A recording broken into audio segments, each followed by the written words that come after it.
देहू गावातील इंद्रायणी नदीचा काठ भक्तीने दुमदुमलेला असायचा. तिथे राहणारे संत तुकाराम महाराज म्हणजे भक्ती आणि माणुसकीचा साक्षात अवतार. पण त्यांचे घरची परिस्थिती अत्यंत साधी, गरिबीची होती. एकदा अशीच वेळ आली की तुकोबांच्या घरात अन्नाचा एक कणही उरला नव्हता. दुपारची वेळ झाली होती, पण घरात चूल पेटली नव्हती. त्यांची पत्नी काळजीने त्यांच्याकडे आली आणि म्हणाली, महाराज, आज घरात काहीच अन्न नाही. मुलांच्या आणि आपल्या पोटात काय जाणार? आज आपल्याला उपवासच करावा लागणार असं दिसतंय.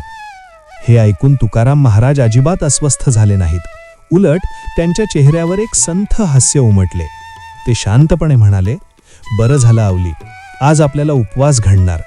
निदान आज तरी आपल्याला समजेल की भुकेल्या माणसाचं दुःख नेमकं काय असतं. भूक लागल्यावर जीव कसा कासावीस होतो हे आज आपल्याला अनुभवायला मिळेल.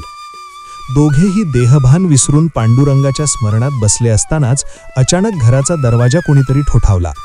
दारात एक वृद्ध, अतिशय गरीब माणूस उभा होता. त्याचे शरीर थरथरत होते आणि डोळे खोल गेले होते.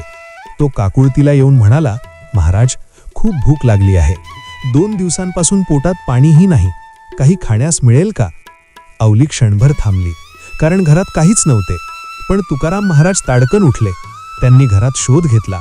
तेव्हा एका कोपऱ्यात अगदी थोडं उरलेलं पीठ त्यांना सापडलं. त्यांनी ते सगळं पीठ त्या गरीब माणसाच्या झोळीत टाकलं. हे पाहून तिथे जमलेल्या काही गावकऱ्यांनी विचारले, महाराज, तुमच्या स्वतःच्या घरात अन्नाचा पत्ता नाही. तुम्ही स्वतः उपाशी आहात आणि पदरात आलेलं थोडं अन्नही दुसऱ्याला देऊन टाकलं. मग तुमच्या उपवासाचं काय? तुकाराम महाराजांनी अत्यंत मौलिक उत्तर दिले.